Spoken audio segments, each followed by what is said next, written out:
Hello meet mister Mithun. நான் தான் Mithun's podcast சேனலுக்கு உங்களை வரவேற்கிறேன். இன்றைக்கி பாட்காஸ்ட்டில் என்ன பேச போகிறோம் அப்படின்னா, என்னோட பெர்ஸ்பெக்டிவ், நான் வாழ்க்கையில் கடந்து வந்த விஷயங்கள், என்னோட வாழ்க்கையில் நடந்த விஷயங்கள், நான் கேட்குற கதைகள், இதெல்லாம் சும்மா நார்மலாக டிஸ்கஸ் பண்ணுறது தான் இந்த பாட்காஸ்ட் சேனலோட வரைமுறை. யாராச்சும் புதுசாக இந்த பாட்காஸ்ட் சேனல்லாம் கேட்குறீங்க அப்படின்னா, இது சும்மா நீங்கள் வந்து ஃப்ரீயாக இருக்கீங்க, இல்லை வேறு ஏதாச்சும் ஒர்க் பண்ணிகிட்டே இருக்கீங்க, ஏதாச்சும் கதை கேட்டுகிட்டே ஒர்க்லாம் பண்ணலாம் அப்படின்னு உங்களுக்கு தோணுச்சுன்னா மட்டும் இந்த வீடியோலாம் பாருங்கள்.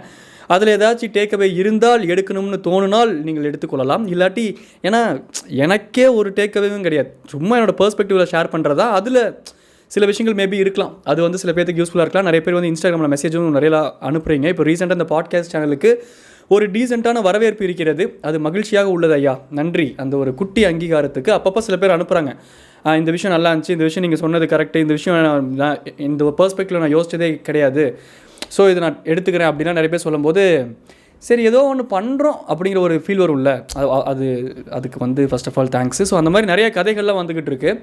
அதில் இப்போ ரீசெண்டாக நான் வந்து எனக்கு இன்ஸ்டாகிராம்லேயே ஒருத்தங்க பெருசாக டைப் பண்ணி அனுப்பிச்சிருந்தாங்க. நான் என்னோடய ஒரே ஒரு ஃப்ரெண்டு மட்டும் இருந்தான், நானும் என்னோடய ஃப்ரெண்டு தான் உட்காந்து நாங்கள் பேசிக்கிட்டு இருந்தோம். அப்போ நான் அந்த கதையை படித்தேன். நான் படித்த உடனே அவனை கூப்பிட்டு சொன்னேன், இங்கே பாடுறா, இந்த கதையை மட்டும் படித்து பாடுறா அப்படின்னு சொல்லிட்டு. எனக்கு கொஞ்சம் அந்த கதை வந்து ஷாக்கிங்காக இருக்குது. அந்த நான் ஜட்ஜ்மெண்டலாக இந்த கதையை பற்றி நம்ம பேசுவோம், அதில் எனக்கு என்ன தோணுது, நான் என்ன ஃபீல் பண்ணுறேன் அப்படிங்கிறது மட்டும் சும்மா நார்மலாக நம்ம டிஸ்கஸ் பண்ணுவோம். நான் என்னோடய ஃப்ரெண்டுக்கிட்ட கூட நான் வேறு எந்த கதையும் படிக்கும்போது நான் இவ்வளோ ஷாக் ஆனதெல்லாம் கிடையாது. சில விஷயங்கள்லாம் ரொம்பவே ஹர்ட்ஃபுல்லாக இருக்கும். சில கதைகள்லாம் அவங்க பிரேக்கப் ஸ்டோரி, இல்லை அவங்க லைஃப் ஃபெயிலியர் ஸ்டோரிலாம் சொல்லும்போது, அது அவங்களோட ஷூஸ்லேருந்து யோசிச்சு பார்க்கும்போது ஹர்ட்ஃபுல்லாக இருக்கும். எனக்குமே என்னால் ஃபீல் பண்ண முடியும். ஆனால் இது எனக்கு ஷாக்கிங்காக இருந்துச்சு இந்த கதை. அதை டைப் பண்ணி அவங்க அனுப்புகிறாங்க, அது ஓகே, இது ஏதோ ஒன்று பாட்காஸ்ட் நீங்கள் அட்ரஸ் பண்ணுங்கள் அப்படிங்கிற மாதிரி அவங்க சொல்லியே தான் அனுப்புகிறாங்க. பட் சரி, அது என்ன கதை அப்படின்ட்டு நான் சொல்கிறேன். இன்றைக்கி பாட்காஸ்ட்டில் நம்ம அதை பற்றி தான் பேச போகிறோம்.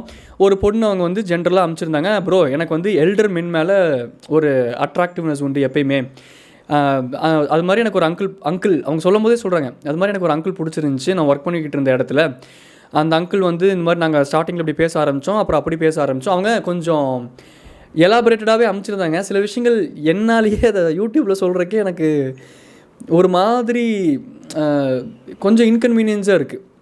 ஸோ நான் ஓவராலாக சொல்கிறேன். ஸோ நாங்கள் இந்த மாதிரி பேச ஆரம்பித்தோம், அந்த அங்கிள் இப்படி பேச ஆரம்பித்தாங்க. நான் வந்து இது லவ் அப்படின்னு தான் நினச்சேன். என்ன தான் உங்களுக்கு பொண்டாட்டி இருந்தாலும் நீங்கள் என் கூட இப்போ நைட் டெக்ஸ்ட் பண்ணுறீங்க, அப்போ இது லவ் தானே ஜெஸி அப்படிங்கிற மாதிரி நான் மிஸ் அண்டர்ஸ்டாண்ட் பண்ணிட்டேன். அப்படிங்கிற மாதிரிலாம் அவங்க ஆப்வியஸாக அவங்க அங்கிள்னு தெரியுது, very much into elder man அப்படின்னு தெரியுது.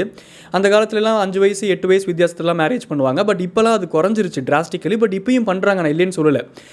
ஆனால் அது அரேஞ்ச் மேரேஜ்னு வரும்போது அந்த சர்க்கம்ஸ்டன்சஸ்க்குள்ளே அது ஒரு 5 வயசு 8 வயசு அந்த ஒரு எல்டர்னஸ் இருந்தால் என்னையே கேட்டிங்கன்னா அது ஓகே தான். அதாவது நான் இப்போ ரீசெண்டாக கூட ஒரு மீம் பார்த்தேன், அதில் கூட அது உண்மை தான்.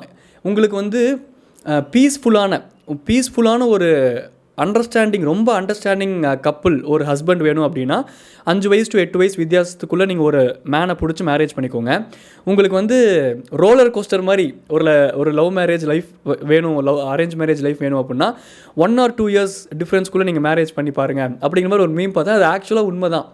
அந்த சேம் ஏஜில் இருக்கும்போது 2 பேருமே சேர்ந்து மெச்சூர்ட் ஆகக்கூடிய ஒரு தருணம் இருக்கும். அப்போ 2 பேருமே இம்மெச்சூர்டாக பிஹேவ் பண்ணுற தருணங்களும் ஜாஸ்தியாகவே இருக்கும் ஆப்வியஸாக. அதில் சில பேர் ஹேண்டில் பண்ணி பேலன்ஸ் பண்ணி மேனேஜ் பண்ணி வாழ்க்கையை ஓட்டுறது, அதெல்லாம் சந்தோஷம், அதெல்லாம் வேறு விஷயம் டோட்டலாக. பட் அந்த ஏஜ் டிஃப்ரென்ஸ் இருக்கும்போது ஒரு 5 இயர்ஸ் 8 இயர்ஸ் இருக்கும்போது நான் லிட்டரல் லிவிங் எக்ஸாம்பிள் கப்புள்ஸ்லாம் நான் பார்த்துருக்கேன். அந்த ஒரு 5 இயர்ஸ் 8 இயர்ஸ் இருக்கும்போது அந்த மூத்தவங்களாக இருக்கவங்க அது ரொம்ப அழகாக பொலைட்டாக ஹேண்டில் பண்ணுவாங்க சில விஷயங்களை. ஏன்னா அவங்களுக்கு தெரியும், அவங்க இந்த ஏஜெல்லாம் கிராஸ் பண்ணி வந்திருப்பாங்க. அந்த டைமில் நம்மளுக்கு எப்படி தோணும், எவ்வளோ ஃபோர்ஸ்ஃபுல்லாக இருப்போம், இல்லை எவ்வளோ சின்ன சின்ன விஷயங்கள்லாம் தற்கூரித்தனமாக இம்மேச்சூராக பண்ணியிருப்போம், அவங்களும் அதை பண்ணியிருப்பாங்க. ஸோ அவங்க அதை ஹேண்டில் பண்ணுற விதம் கொஞ்சம் வேறு மாதிரி இருக்கும், கொஞ்சம் பொலைட்டாக ஹம்பிளாக அண்டர்ஸ்டாண்டிங் டுவர்ட்ஸ் அந்த மேரேஜ் அவங்களுக்கு என்னத்தை போய் அப்படிங்கிற ஒரு மைண்ட் செட்டே அவங்களுக்கு ஜாஸ்தியாக இருக்கிறனால அவங்க அதை ஈஸியாக ஹேண்டில் பண்ணிடுவாங்க. கொஞ்சம் பீஸ்ஃபுல்லாக இருக்கும் லைஃப், நான் இல்லைன்னா சொல்லலை. ஸோ இது வந்து நான் நார்மல், இது வந்து எந்த சினாரியோவில் நார்மல் வருதுன்னா, இப்போ ஒரு அரேஞ்ச் மேரேஜ், இல்லை நீங்கள் ஜென்யூனாகவே உங்களுக்கு ஒரு எல்டர்லி பர்சன் பிடிச்சிருக்கு அப்படின்னா, he is not too much elder also, but at the same time he single அப்படிங்கிற பட்சத்தில் உங்களுக்கு ஒருத்தவங்களை பிடிச்சிருக்கு அப்படின்னா நீங்கள் அப்ரோச் பண்ணி லவ் பண்ணி மேரேஜ் பண்ணுறது, அதெல்லாம் அந்த மாதிரி சினாரியோஸில் இதெல்லாம் ஓகே. பட் ஒர்க்கிங் கல்ச்சரில் ஒரு ஆஃபீஸில் ஒரு எல்டர்லி மேன் பிடிச்சிருக்கு அப்படின்னு சொல்லி அவங்க மென்ஷன் பண்ணியிருக்காங்க. 90% வந்து அவங்க மேரிடாக இருக்கிறதுக்கு தான் சான்சஸ் ஜாஸ்தி.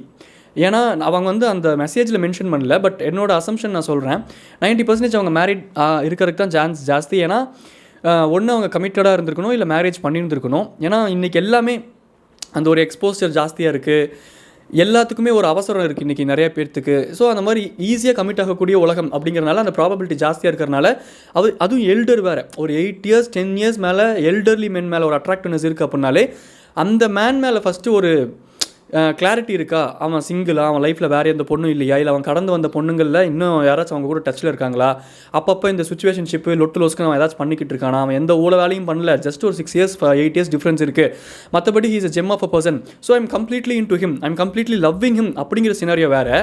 He is just an elderly person who looks very hot, who looks very handsome, he is very attractive அப்படிங்கிறனால மட்டுமே அந்த மென் பின்னாடி போகிறது வேறு. இந்த 2 சினாரியோ உங்களுக்கு புரியுது இல்லை?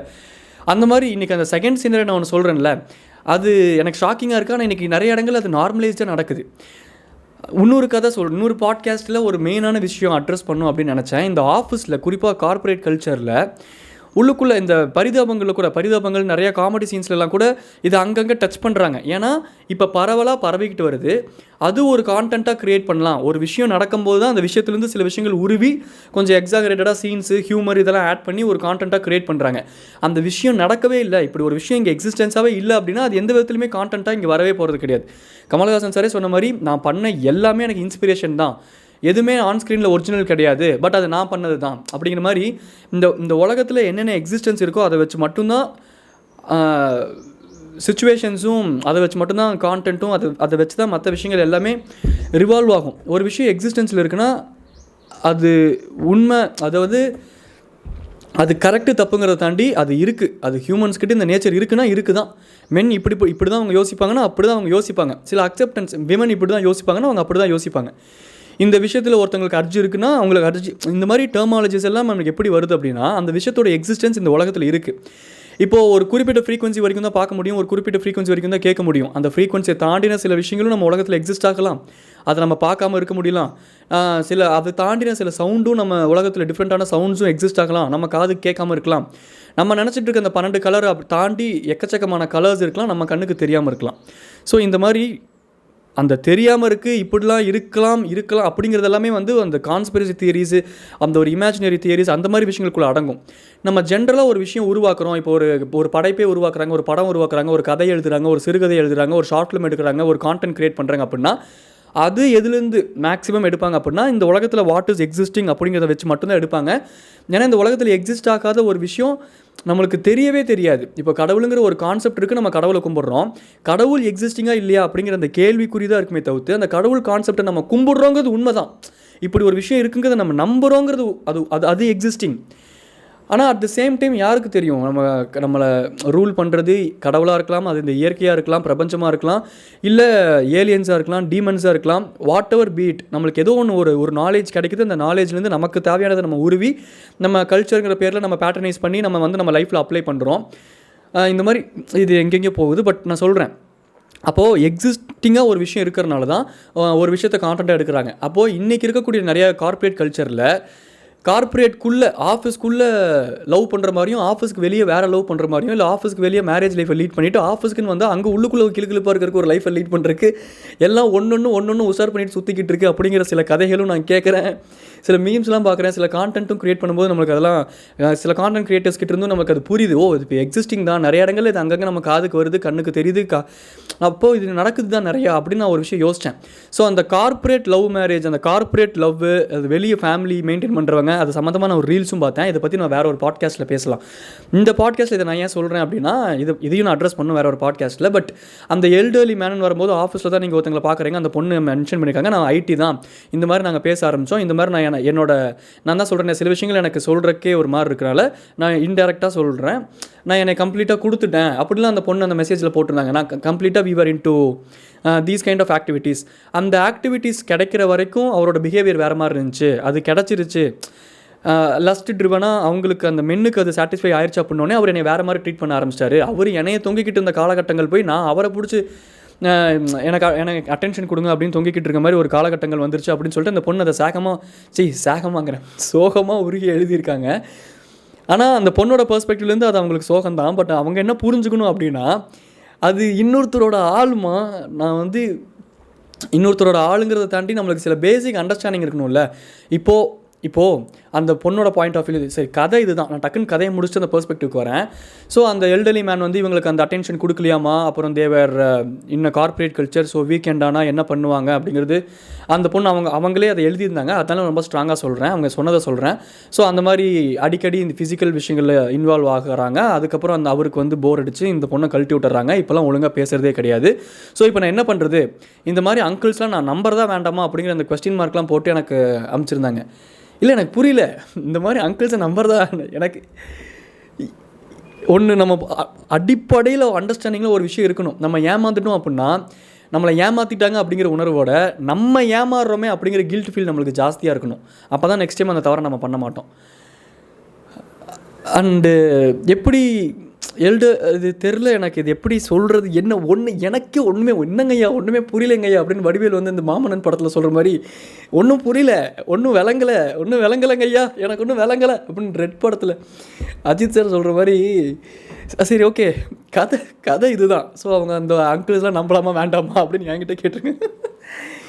நான் என்ன சொல்கிறது, எனக்கு என்ன அந்த அங்கிள்ஸ் கூட பழக்கமா இல்லை நானும் ஒரு ஃப்ரெண்ட்ஸாக பர்சனலாக எனக்கு அவர் எப்படி அப்படின்னு தெரியாது. பட் இந்த ஓவரால் சினாரியோவில் எனக்கு ஜஸ்ட் என்ன தோணுச்சு அப்படின்னா, நீங்கள் எப்படிப்பட்ட பர்சன் அப்படிங்கிறத பொறுத்து அந்த விஷயத்துக்கு நீங்கள் ஃபஸ்ட்டு ப்ரிஃபரன்ஸ் கொடுக்கணும். அந்த விஷயத்தில் நீங்கள் ஃபஸ்ட்டு ப்ரிஃபரன்ஸ் கொடுக்காம ஒரு ஆக்டில் நீங்கள் இன்வால்வ் ஆகுறீங்க, நீங்கள் அப்படிப்பட்ட பர்சன் இல்லை அப்படின்னு நீங்கள் டிஃபெண்ட் பண்ணிங்கன்னா நீங்கள் ஃபஸ்ட்டு இன்வால்வே ஆகக்கூடாது. பட் நீங்கள் இன்வால்வ் ஆனதுக்கப்புறம் நான் இப்படிப்பட்ட பர்சன் தான், என்னையே அவங்க ஏமாற்றிட்டாங்க அப்படின்னு அவங்க மேலே நம்ம பழி போடக்கூடாது. ஏன்னா அப்போ நெக்ஸ்ட் டைமும் நம்மளுக்கு இதை பண்ண தோணும். நான் இப்படிப்பட்ட பர்சன் தான், ஐம் எத்திக்கலி ஸோ ஸ்ட்ராங் அப்படின்னு நம்ம வாயால் மட்டும் சொல்லாமல் ஆக்ஷனால காட்டணும். அப்படின்னா எல்டர்லி பர்சன் நம்மளுக்கு அட்ராக்டிவாகவே இருந்தாலும் அவங்க எது ட்ரிவன் அப்படிங்கிறத நம்ம நோட்டீஸ் பண்ணுற அளவுக்காச்சும் நம்மளுக்கு அதுதானே சொந்த மூளைங்கிறது, சொந்தமாக யோசிக்கிறதுங்கிறது. நம்ம ஒரு ஆப்போசிட் ஜெண்டர் கிட்ட பேசுகிறோம் அப்படின்னா அவங்க அதிகமாக எதை பற்றி பேசுகிறாங்க, இல்லை ஃபிசிக்கலாகவே இப்போது நம்ம லவ் பண்ணுறோம், நம்ம கண்டிப்பாக அவங்க கூட தான் சேர போகிறோம் அப்படிங்கிற நம்பிக்கை இருக்கும்போது அவங்க ஃபிசிக்கலாக இல்லை டூ மச் இன்டூ அந்த செக்ஸ் கைண்ட் ஆஃப் திங் பேசுகிறாங்க அப்படின்னா அட் த சேம் டைம் அவங்களுக்கு மேபி அதில் ரொம்ப இன்ட்ரெஸ்ட் இருக்குது. எல்லாத்துக்குமே அது இருக்கும் தான், அந்த ஏஜ் தான், எல்லாமே ஓகே. பட் அதை பற்றி ஜாஸ்தியாக பேசினாலும் நான் உன்னை தான் மேரேஜ் பண்ணிப்பேன், அந்த எமோஷ்னல் அட்டாச்மெண்ட்டும் அதுக்கு ஈக்குவலாக இருக்கா அப்படின்னாச்சும் நம்ம நோட் பண்ணும்ல. இந்த அளவுக்கு ஹீ இஸ் எமோஷ்னலி அட்டாச், என்னை தாண்டி இவர் வேறு யாரையும் மேரேஜ் பண்ண மாட்டார், என்னை தாண்டி இவள் வேறு யாரையும் மேரேஜ் பண்ண மாட்டா. ஸோ என் மைண்ட் லெவலில் எனக்கு கொஞ்சம் ஈஸ் ஆகுது, என்னோடய எத்திக்ஸ்லாம் நான் கொஞ்சம் ஈஸ் பண்ணிக்கிறேன். இப்போது ஒய் நாட், ஓகே லவ்ங்கிறதுல அந்த காமம் அப்படிங்கிறது ரொம்ப இயல்பான ஒரு விஷயம். இயல்பாங்கிற விஷயம் தாண்டி அது ஒரு பிள்ளையார் சொல்லிங்கிற மாதிரி காதலில் ஊழல் இருக்கிறது தவறு கிடையாது. பட் அது வாட் காஸ்ட்ன்னு இருக்குல்ல, 100% he is being emotional, 100% he is very much into marrying me, 80% he is totally into பொழுதுனிக்கும் ஃபிசிக்கலாகவே பேசுகிறான், இல்லை அந்த ஒரு இதுக்காகவே அடி போட்டுகிட்டே இருக்கா அப்படிங்கிற மாதிரி ஒரு சினாரியோ இருந்துச்சுன்னா தட் இஸ் 80% அப்படின்னாலும் 100% தேர் தீஸ் கைண்ட் ஆஃப் பீப்புள் அப்படிங்கும்போது தட் இஸ் கம்ப்ளீட்லி அக்செப்டபிள். நான் தான் சொல்கிறேன்ல, அந்த சுச்சுவேஷனல் திங் வந்து ஒவ்வொருத்தருக்கும் ஒரு மாதிரி இருக்கும்.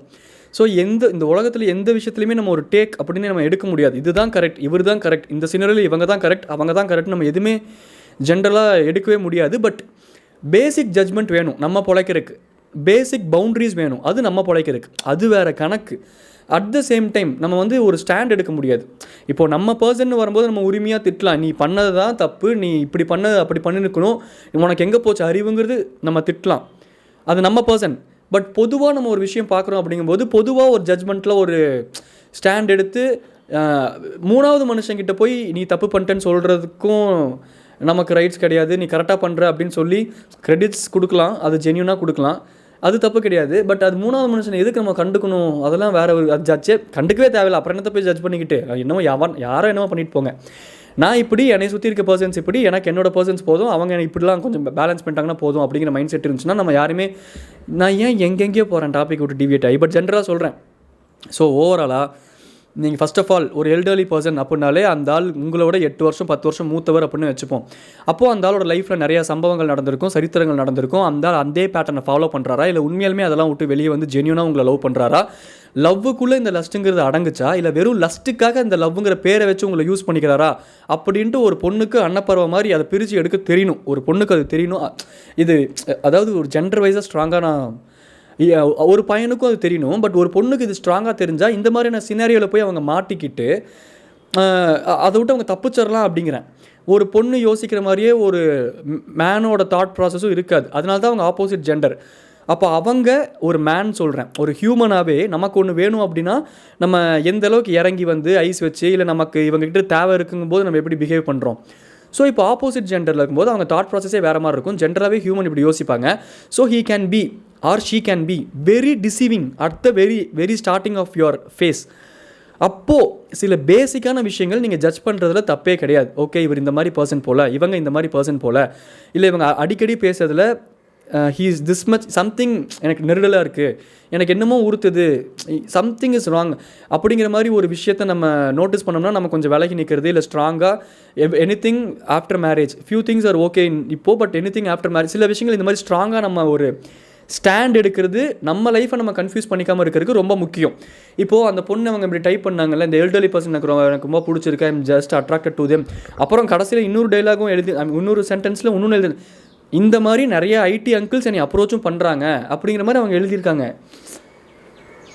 இது எனக்கு தெரில, எனக்கு ரொம்ப டிஸ்கம்ஃபர்ட்டாக இருந்துச்சு அந்த மெசேஜ். ஆக்சுவலாக இதை பற்றி என்ன பேசுகிறதுன்னு எனக்கு தெரில. எனக்கு என்கிட்ட ஒருத்தங்க ஒரு விஷயம் புலம்புறாங்க அப்படிங்கிறனால கன்ஃபார்ம் அவங்க தான் விக்டிம், ஆப்போசிட்டில் இருக்கவங்க தான் தப்பு பண்ணாங்க அப்படின்னால ஸ்டாண்ட் எடுக்க முடியாது. எனக்கு ஒரு விஷயம் நெருடலாக இருந்துச்சுன்னா என்னோட பர்சனே அது பண்ணியிருந்தாலும் அவங்க விக்டிம் இல்லைன்னா அவங்க விக்டிம் இல்லைங்கிறத சொல்கிறது தான் உசிதம், அதுதான் கரெக்டும் கூட. சரி ஓகே, என்னோட மன ஆறுதலுக்காக அவங்க சரி ஓகே தப்பு பண்ணிட்டாங்க, சரி ஓகே விடு பார்த்துக்கலாம் அப்படின்ட்டு சொல்லலாம். அது அந்த தப்பை பொறுத்து இதெல்லாம் எனக்கு எக்ஸ்ட்ரீமாக சில விஷயங்கள் ரொம்ப எக்ஸ்ட்ரீமாக தோணுது எனக்கு. ஏன்னா சின்ன சின்ன விஷயங்களுக்கு இம்பார்ட்டன்ஸ் கொடுத்து நம்ம ஃப்யூச்சரை கெடுத்துக்கக்கூடாது. அப்படின்னா சின்ன சின்ன விஷயங்கள நமக்கு ஒரு ஹோல்டு இருக்கணும். என்ன தான் ஆப்போசிட் ஜெண்டரில் நம்ம பழைய தூக்கி போட்டோம், அவங்க தான் நம்மளை இப்படி கொண்டு போயிட்டாங்க, என்னை இப்படி பிரெயின் வாஷ் பண்ணிட்டாங்க, இல்லை நான் இப்படி இது பண்ணேன், என்னை இப்படி யூஸ் பண்ணிக்கிட்டாங்க, அவங்க யூஸ் பண்ணுறதுக்கான ஸ்பேஸ் கொடுக்குறது நம்ம தான் அப்படின்னு நான் சொல்கிறேன். அந்த அண்டர்ஸ்டாண்டிங்காச்சும் இருக்கணும் அப்படின்னு நான் ஜஸ்ட்டு சொல்கிறேன். ஒருத்தங்க இப்படி பண்ணிட்டாங்க அப்படின்னு ஆப்போசிட் பர்சன் மேலே ப்ளேம் போடுறத விட நம்மளும் அந்த ஸ்பேஸ் கொடுத்துட்டோம் அப்படிங்கிற ஒரு அண்டர்ஸ்டாண்டிங்கும் இருக்கணும். அப்போ தான் நம்ம மேலே இருக்க தவறு நம்மளுக்கு கொஞ்சமாச்சும் புரியும். இல்லாட்டி நம்ம என்ன பண்ணுறோங்கிறதே நமக்கு தெரியாமல் ஆப்போசிட்டில் இந்த அங்கிள்ஸே இப்படி தான் இருக்கானுங்க, இந்த ஆணினமே இப்படி தான் அப்படின்ட்டு இந்த நிறைய பீஸுங்க கிளம்புறதுக்கு இது ஒரு முக்கியமான காரணம். அவங்க கொடுக்குற அந்த ஸ்பேஸ் அவங்களுக்கு புரியவே மாட்டேங்குது. அவங்க கொடுக்குற அந்த இடமும் தவறு அப்படிங்கிறது அவங்களுக்கு தெரியணும். அது தெரிஞ்சுது அப்படின்னாலே நெக்ஸ்ட் டைம் அட்லீஸ்ட் அந்த நெக்ஸ்ட் ரிலேஷன்ஷிப்பில் இல்லை வேறு ஏதாச்சும் அங்கிள் ப்ரப்போஸ் பண்ணும்போது இல்லை யூஸ் பண்ணிக்க ட்ரை பண்ணும்போது சித்த ஷாத்தின்ட்டு வெளியே போகிறலாம் அப்படின்னு சொல்கிற அளவுக்காச்சும் நம்மளுக்கு அறிவு வரும். அது நம்ம மேலே இருக்க தப்பா நம்ம ஃபஸ்ட்டு ரியலைஸ் பண்ணணும் அப்படிங்கிறேன். அவ்வளோ தான், வரணும் இல்லை. எனக்கு ஓவராலாக எனக்கு தெரில, எனக்கு அப்படியே மண்டே பிச்சுக்கு எனக்கு எப்படி இந்த கதையை சொல்கிறது. Elderly man I'm attracted to them, அவங்க அங்கிள்னு சொல்கிற அளவுக்கு உங்களுக்கு தெரியுது. அப்போ அவங்க ரொம்ப ஹீ மஸ்ட் பி எல்டர்னு தெரியுது. அவங்கக்கிட்ட போய் நான் ஒரு விஷயம் பண்ணிட்டேன்னு நீங்கள் சொல்கிறீங்க. இப்போ அவங்களுக்கு மேரீடாக இருந்துச்சு, இல்லை அவங்களுக்கு ஒரு லவ்வர் இருந்துச்சுன்னா இன்னொரு பொண்ணோட ஷூஸ்லேருந்து நீங்கள் கொஞ்சம் கூடவா யோசிச்சு பார்க்கல? நான் இப்போ அந்த அதுக்குன்னு இவங்க இப்படி பண்ணிட்டாங்கன்னு நான் சொல்கிறனால அந்த ஆன் பண்ணது கரெக்டுன்னு நான் டிஃபெண்ட் பண்ணவே வரல. அது தப்பு தான். அது தப்புனா இதுவும் தப்பு தான் சொல்ல வரேன். அவ்வளோதான் நான் சொல்ல வரேன். அப்போது நீங்கள் அது கொஞ்சமாச்சும் யோசிக்கணும்ல. He is this much elderly person. அப்போ அவர் லைஃப்பில் கன்ஃபார்ம் வேறு ஒரு பொண்ணோ இல்லை வேறு ஒரு லேடியோ இல்லை அவங்க ஒய்ஃபோ லவ்வோ யாராச்சும் ஒருத்தங்க கண்டிப்பாக இருக்கணும். அதை நம்ம ஃபஸ்ட்டு தெரிஞ்சுக்கலாம். யாருமே இல்லைனா நெக்ஸ்ட்டு நம்ம லவ்ங்கிற ஃபேஸ்க்கு போகலாம். அந்த லவ்லையுமே அவர் உண்மையாக இருந்தால் நெக்ஸ்ட்டு நம்ம அந்த கொஞ்சம் நம்மளோட அந்த ஸ்பேஸ் குறைச்சி கொஞ்சோண்டு வெரி பேசிக்லி அந்த ஒரு இன்டிமசி விஷயங்கள்லாம் அது ஒரு ஃப்ளோவில் அதுவே போகும். பட் அது ஃப்ளோவில் போனாலும் ஃப்ளோவில் போகுது அப்படிங்கிறதுக்காக நம்ம ஃபுல்லாக இது பண்ண முடியாதுல்ல. நமக்கு அதுதான் நம்ம வி ஷுட் பி எத்திக்கலி ட்ரிவன்ல. எனிதிங் பீட், நான் உன்னை லவ்வே பண்ணுறேன், உனக்காக நான் உசிரியே கொடுப்பேன், ஆனால் இப்போ நான் இந்த சில விஷயங்கள் பண்ண மாட்டேன் பியாண்ட் பர்டிகுலர் சேச்சுரேஷன் பாயிண்ட். அது வரைக்கும் ஓகே காதலில் ஊடல், பட் அதுக்கும் ஒரு லிமிட் இருக்குது அப்படிங்கிறேன். இப்போது இந்த எக்ஸாம்பிள் சொன்னால் எப்படி, இப்போ ரீசெண்டாக நான் ஒரு ஆன்ட்டிக்கிட்ட பேசிகிட்டு இருக்கும்போது அவங்க ஒரு எக்ஸாம்பிள் சொன்னாங்க. எனக்கு டக்குன்னு அது ஸ்ட்ரைக் ஆச்சு. ஸோ அது மூலமாக நான் இந்த எக்ஸாம்பிள் சொல்கிறனால எப்படி நீங்கள் எடுத்துப்பீங்க, இந்த ஜென்ரலாக சொல்கிறேன். நான் 8வது படிக்கும்போது பைக் ஓட்டி கற்றுக்கிட்டேன். என்னோடய ஏரியாவுக்குள்ளே நான் வண்டி ஓட்டிக்கிட்டு இருந்தேன். என்னோடய அம்மாச்சி கூட்டு வருது அப்படின்னா கொஞ்சம் தூரம் தான், முன்னாடி போனால் பஸ் ஸ்டாண்டு, ரிவர்ஸ் வந்தால் வீடு. ஸோ அந்த மாதிரிலாம் கொஞ்சம் ஓட்டிக்கிட்டு இருந்தேன் 8வது படிக்கும்போது. பட் தங்கி பயந்து ஓட்டினேன். ஏன்னா அதுதான் என்னோடய லிமிட் அப்படிங்கிறது எனக்கு தெரியும்.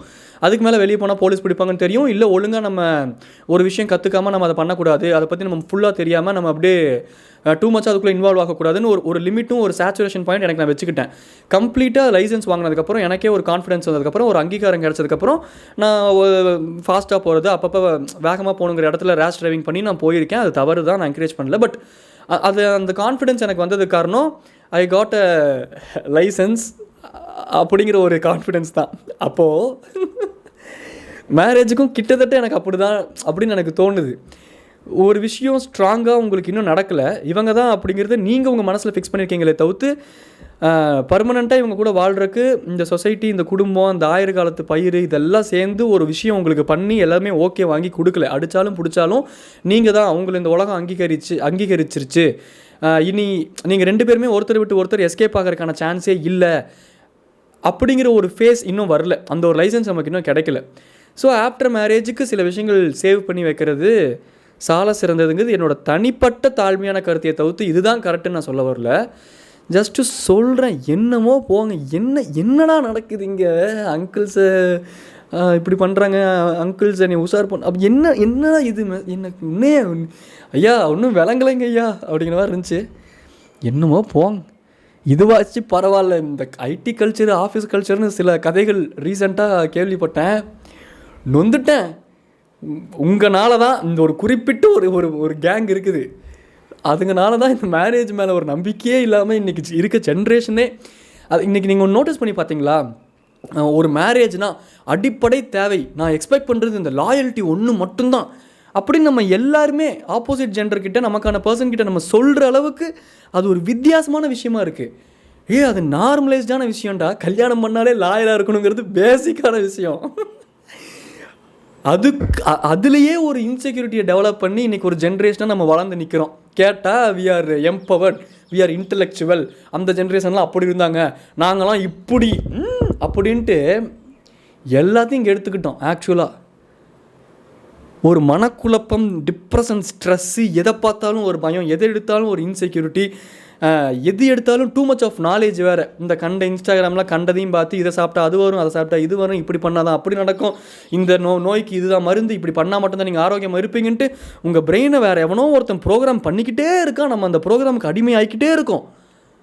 நம்ம அது எதுவுமே தனியாக யோசிக்கிறதே கிடையாது. நான் சிம்பிளாக ஒரு கொஸ்டின் கேட்குறேன். தலைவலி வந்தாலே 5 செகண்டுக்குள்ளே மாத்திரை போடுற நம்ம ஒரு 4 ஜென்ரேஷன் முன்னாடி நீங்கள் யோசிச்சு பாருங்கள். 10 குழந்தைய பற்றி 10 குழந்தையும் ஒரே வீட்டில் வளர்த்த ஒரு பெண் 10 குழந்தைய பார்த்துக்கிறது எனக்கு கஷ்டம்னு புலம்புல, எனக்கு வயிறு வலிக்குது, தலை வலிக்குதுன்னு சொல்லிட்டு அவங்க அனிமிக்காக ஃபீல் பண்ணல. அதுக்கு அவங்க சாப்பிட்ட அந்த ஆரோக்கியமான உணவு தான் காரணம் அப்படின்ட்டு நான் சொல்ல. அது ஒரு காரணமாக இருக்கும்போது அட் த சேம் டைம் அவங்களுக்கு ஆரோக்கியமான மைண்ட் செட் இருந்துச்சு. Too much of exposure, too much of knowledge towards ஒரு பர்டிகுலர் திங் அவங்களுக்கு இல்லை. ஐயோ குழந்தை பிறந்துட்டா நம்ம இப்படி தான் அதுக்கு ஃபீட் பண்ணணும், நம்ம இப்படி தான் அதுக்கு சத்து ஊட்டணும், இந்த இன்ஜெக்ஷனை போடணும், நமக்கு குழந்தை பிறந்துட்டாலே எல்லாத்துக்கும் வயிறு வலிக்குது, அப்போ நமக்கும் வயிறு வலிக்கும், நமக்கும் நம்ம 40 வயசுக்கு மேலே கூண் விழுந்துடும், நமக்கு உடம்பு தொத்தன்னு வந்து எதுவுமே அந்த லேடிஸ்க்கு தெரியாது. ஒரு நாலேஜ் அவங்களுக்கு தெரியாதனாலே அவங்க ஹெல்த்தியாக இருந்தாங்க. நீங்கள் ஹெல்த்தியாக இருக்கும்னு இந்த ரீல்ஸ் போடுற கான்டென்ட் கிரியேட்டர்ஸ்னாலே இங்கே முக்கால்வாசி நீங்களாம் நாசமாக போய்கிட்டு இருக்கீங்க. எவனையும் நம்பாதீங்க, எதையும் நம்பாதீங்க. உங்களுக்கு ஓவராலாக பேசிக்காக ஒரு விஷயத்தை பற்றின நாலேஜ் இருக்கணுமே தவிர்த்து அதில் அடுத்தவனுக்கு நடந்த எக்ஸ்பீரியன்ஸ் உங்களோட நாலேஜே இருக்கக்கூடாது. உங்களுக்கு அதில் வேறு மாதிரியான எக்ஸ்பீரியன்ஸ் நடக்கலாம். ஸோ இன்னொருத்தவங்களோட எக்ஸ்பீரியன்ஸ் அவங்களுக்கு எப்படி அப்ளை ஆச்சோ அது அப்படி தான் உங்களுக்கும் அப்ளை ஆகும் அப்படின்னு நினச்சிட்டு நீங்கள் வாரத்தில் 7 நாளைக்கு பதிலாக வாரத்தில் ஒரு 100 பீட்ரூட் ஜூஸ் குடிச்சிங்க அப்படின்னா அடுத்த வாரம் நீங்கள் தகன்னு மின்ன மாட்டீங்க, தகன்னு எரியும் உங்கள் பாடி, செத்துருவீங்க. அதனால் நமக்கா ஒரு ஓவரால் நாலேஜ் இருக்கணும். ஓகே, பீட்ரூட் குடித்தா முடி வளரும், கொலாஜன் கிடைக்கும், ஸ்கின் க்ளோ ஆகுமா, வாரத்தில் ஒரு 3 நாள் பீட்ரூட், கீரை சாப்பிட்டா இந்த நன்மைகள் இருக்கா, ஓகே. நம்ம லைஃப் ஸ்டைலுக்கு தகுந்த மாதிரி நம்ம ஓவரால் நாலேஜ் மட்டுமே கெயின் பண்ணிக்கணுமே தவிர்த்து ஒரு பர்டிகுலர் விஷயத்தை பிடிச்சி நோண்டி இன்றைக்கி அது வைஸ் வெர்ஸாக தான். நம்மளே சும்மா இருந்தாலும் நமக்கு அந்த தேவையில்லாத நாலேஜ் வந்து நம்ம மைண்டில் வருது. அந்தளவுக்கு நம்மளுக்கு இன்றைக்கி எக்ஸ்போசர் ஜாஸ்தி ஆயிடுச்சு, ஆக்சஸ் நிறையா ஈஸி ஆயிடுச்சு. இந்த ஃபோனு, லேப்டாப்பு, படம், லொட்டு லொசுக்கு, மண்ணாங்கட்டின்ட்டு நிறையா வைஸ் வெர்ஸாக தான். நம்ம கொஞ்சம் கான்ஷியஸாகவே நம்மளை டீடாக்ஸ் பண்ணணும். கான்ஷியஸாகவே எல்லாத்துலேயுமே நம்மளை டீடாக்ஸ் பண்ணிவிட்டு ஒரு எக்ஸாம்பிள் கடைசியாக ஒன்று சொல்லி இந்த பாட்காஸ்ட் முடிச்சிடறேன். ஜென்ரலாக இப்போ நம்ம ஜிம்முக்கு போகிறோம் அப்படின்னா இப்படி பண்ணால் தான் இந்த மசில் இப்படி க்ரோ ஆகும், இந்த ஷேக்கு, இந்த ப்ரோட்டீன் இப்படி எடுத்து இதில் இவ்வளோ ஸ்கூப், இதில் அவ்வளோ அப்படி இப்படின்னு சொல்லிட்டு ஆயிரக்கணக்கான ஜிம் ரீல்ஸை பார்த்த உடனே அவங்களுக்கு அப்ளை ஆச்சு அப்படிங்கிறனால அதுதான் நாலேஜ் நம்ம நம்பக்கூடாது. அதுதான் நான் சொல்ல வரேன். ஓவராலாக அந்த 100 ஜிம் ரீல்ஸ்லேருந்து இல்லை இந்த நம்ம கண்ணில் பட்ட அந்த 100 ஜிம் சம்மந்தமான விஷயங்கள் இருந்து நமக்கு ஓவராலாக ஒரு நாலேஜ் கிடைக்கும்ல. அந்த நாலேஜை நம்ம அப்ளை பண்ணி நமக்கு எது சூட் ஆகுதுன்னு நம்ம கண்டுபிடிச்சி நம்ம அதை ஃபாலோ பண்ணோம். அதுதான் இப்போது ஜிம்முக்கு வந்தாலே ஸ்டேஜ் ஏறணும் அப்படிங்கிறது பேஸ் பண்ணி ஒரு 100 பேர் நாலேஜ் போட்டாங்கன்னா நீங்களே என்ன நினைப்பீங்க? ஜிம்முக்கு போனாலே ஸ்டேஜ் ஏறணும், அதோட பேட்டர்னே அதுதான், அதோட தன்மையே அதுதான் அப்படின்னு நீங்களாம் நினைப்பீங்க. இப்போயே முக்கால்வாசி பேர் ஆல்மோஸ்ட் அப்படி தான் நினச்சிட்டு இருக்காங்க. நம்ம ஜிம்முக்கு போனாலே கட்டுமஸ்தாக இருக்கணும், ஜிம்முக்கு போனாலே உடம்பு இப்படி இருக்கணும், கட்டு விரியன் மாதிரி இருக்கணும், ஜிம்முக்கு போனாலே நம்ம ஸ்டேஜ் ஏறணுன்ட்டு. அது அப்படி இல்லை. It won't work like that. Gym உங்களோட நார்மல் ஸ்டெமினாவையும் கட் ஹெல்த்தையும் பார்த்துக்கிறதுக்காக லைஃப் ஸ்டைலாக கூட நீங்கள் ஜிம்மை மாற்றலாம். ஜிம்மை பற்றின லைஃப் ஸ்டைல் வீடியோஸ் பெருசாக யாரும் போடுறது கிடையாது. ஒரு கான்டென்ட்டில் ஸ்பெசிஃபிக்காக ஒரு விஷயத்தை பேசினா தான் அந்த கான்டென்ட் ரீச் ஆகுதுங்கிறதுனால இந்த ப்ரோட்டீன் பவுடரை நீங்கள் சாப்பிட்றக்கு ஜிம்முக்கு போகிறக்கு முன்னாடி தான் எடுக்கணும்னு ஒரு வீடியோ, அடுத்த வீடியோ ஜிம்முக்கு போகிறக்கு அப்புறம் எடுத்தால் தான் சயின்ஸு ரிசர்ச்லாம் இப்படி சொல்லுது உங்களுக்கு மசில் மாஸ் ஏறுங்கிற ஒரு வீடியோ, மறுபடியும் எடுத்தால் நீங்கள் இன்பிட்வீன் த ஒர்க் அவுட்டில் இதெல்லாம் குடித்தா தான் உங்களுக்கு இப்படி ஏறும் அப்படின்னு ஒரு வீடியோ. அப்போ நீங்கள் என்ன தான் பண்ணுவீங்க? அப்போ நம்ம ஓவராலாக இந்த யூடியூப்பில் இந்த இன்ஸ்டா மட்டும் வேண்டாமல் இந்த யூடியூப்பில் ஜென்ரலாக அதை பற்றின ஒரு டைப் பண்ணோம், ஹவு டு டூ திஸ் அப்படின்னு, இல்லை how to what is this அப்படின்னா அது ஒரு 10 வீடியோ வரும். அந்த 10 வீடியோ பார்க்குறோமா, அதில் 10 வீடியோவில் என்னென்ன விஷயங்கள் காமனாக சொல்கிறாங்க, இந்த நாலேஜ்லாம் நம்ம கெயின் பண்ணும்போது அதுதான் அன்னப்பறவை மாதிரி நமக்கு தேவையானதை ஓவராலாக உருவிக்கணுமே தவிர்த்து ஸ்பெசிஃபிக்காக இவங்க சொல்கிறது தான் கரெக்ட், இவன் சொல்லிட்டான், இவன் இப்படி நம்ம பண்ணால் தான் நம்ம அவனை மாதிரி இருப்போம், அவனை மாதிரி இருக்கிறதுக்கு அவனை மாதிரி இருந்துட்டு போட்டோம், நம்மளை மாதிரி இருப்போம். இப்போ ஆப்போசிட்டில் ஒருத்தர் என்கிட்ட ஜிம்முக்கு வந்துட்டேன், என் மசில்ஸ் பார்த்தியா, எனக்கு கட்டு மஸ்தாக இருக்கேன் பார்த்தியா அப்படின்னு சொன்னான்னா உனக்கு கட்டு மஸ்தாக ஆகணுங்கிறது உன்னோட எய்மு. ஜிம்முக்கு போகிறது லைஃப் ஸ்டைல். என்னோட கட் ஹெல்த்தையும் நான் நார்மலாகவே எனக்கு ஸ்டெமினா கொஞ்சம் பூஸ்ட் ஆகணும், எனக்கு கட் ஹெல்த் நல்லா இருந்தால் போதும், பார்க்குறதுக்கு டீசெண்டாக இருந்தால் போதும், அது என்னோட ஸ்டைலு. நீ ஸ்டேஜ் ஏறுற அப்படிங்கிறதுக்காக நான் உன்னை பார்த்து காப்பி பண்ணும், இல்லை நீ சொல்கிறது தான் கரெக்டு, நீ பண்ணுறது தான் கரெக்ட் அப்படின்னா அது உனக்கு கரெக்டு. அந்த நாலேஜ் நீ உன்னோட வச்சுக்கோ அப்படின்ட்டு நானாக இருந்தால் கொஞ்சம் தள்ளி வச்சுவேன். அது நம்ம நிறைய பேர் அப்படி கொஞ்சம் பண்ணணும். டூ மச் ஆஃப் எக்ஸ்போஸ்டர் இன்றைக்கி நான் எல்லாத்தையும் நாசம் பண்ணுது. டாடா பை சொல்லி கிளம்பி தான் நான் உங்கள் மீட் மிஸ்டர் மிதுன். இந்த அங்கிள் காதோல் கதையை பற்றி நீங்கள் என்ன நினைக்கிறீங்க அப்படிங்கிறத கீழே கமெண்ட்டில் சொல்லுங்கள். உங்களுக்கு தெரிஞ்சவங்க அந்த மாதிரிலாம் ஏதாச்சும் இருக்காங்களா? சும்மா சொல்லுங்கள். உங்கள் ஃப்ரெண்ட்ஸு இந்த மாதிரி அவங்களுக்கு ஏதாச்சும் இந்த மாதிரி இந்த எல்டர்லி பர்சன், இந்த மேரேஜ், இதெல்லாம் இந்த கருமம் உங்கள் காதுக்கும் வந்திருக்கா, இந்த மாதிரிலாம் என்ன ஏதுன்னு சொல்லிட்டு கீழே கமெண்ட்டில் சொல்லுங்கள். And with all due respect to அந்த மெசேஜ் அனுப்புனா அந்த ஒரு பர்டிகுலர் பர்சன்ட்டை நான் சொல்கிறேன். நான் இப்போயும் ஓவராலாக பேசினது, இப்போ நான் கடைசியில் கூட சொன்னேன் இந்த மாதிரி கருமம் உங்கள் காதுக்கு ஏதாச்சும் வந்திருக்கான்ட்டு. அந்த ஒரு சப்ஜெக்டை தான் நான் கருமன்னு சொன்னேன் தவிர்த்து இன் பர்சனாக நான் உங்களை ஜட்ஜ் பண்ணல. நீங்கள் என்னையை ரெஸ்பெக்ட் பண்ணால் தான் நீங்கள் ஒரு மெசேஜ் அனுப்பிச்சிருக்கீங்க. ஸோ அந்த மெசேஜை பற்றின சில விஷயங்கள் பேசும்போது அந்த சினாரியோஸை நான் ஜட்ஜ் பண்ணி பேசியிருப்பேனே தவிர்த்து, ஏன்னா உங்களுக்கு பர்சனலாக அவங்க எப்படி உங்களை டிசீவிங்காக ஆக்குனாரு, நீங்கள் உண்மையாலுமே ரொம்ப கஷ்டப்பட்டுருப்பீங்க. இந்த மாதிரி நிறைய உங்களோட ஷூஸ்லேருந்து உங்களுக்கானதை நீங்கள் மட்டும்தான் கோத்ரூ பண்ணியிருப்பீங்க. ஸோ இதை நான் ஜென்யூனாக சொல்லிக்கிறேன். மெசேஜ் அனுப்புகிற அந்த பர்சனுக்கு நான் இப்போ பேசினதில் ஏதாச்சும் ஆடாக தெரிஞ்சது அப்படின்னா நான் அது உங்களை பற்றி பேசலை, அந்த சினாரியோவை பற்றி பேசியிருக்கேன். ஸோ நாங்கள் யாருமே உங்களை ஜட்ஜ் பண்ணுறதுக்கு நாங்களே ஒரு ஆள் கிடையாது. மனுஷனாக பிறந்தா தவறு செய்கிறதும் தப்பு செய்கிறதும் இயல்பு தான், வேறு ஒன்றும் கிடையாது. அவ்வளோதான். டாடா பாய் சொல்லிக்கிறோம். டாடா பாய்.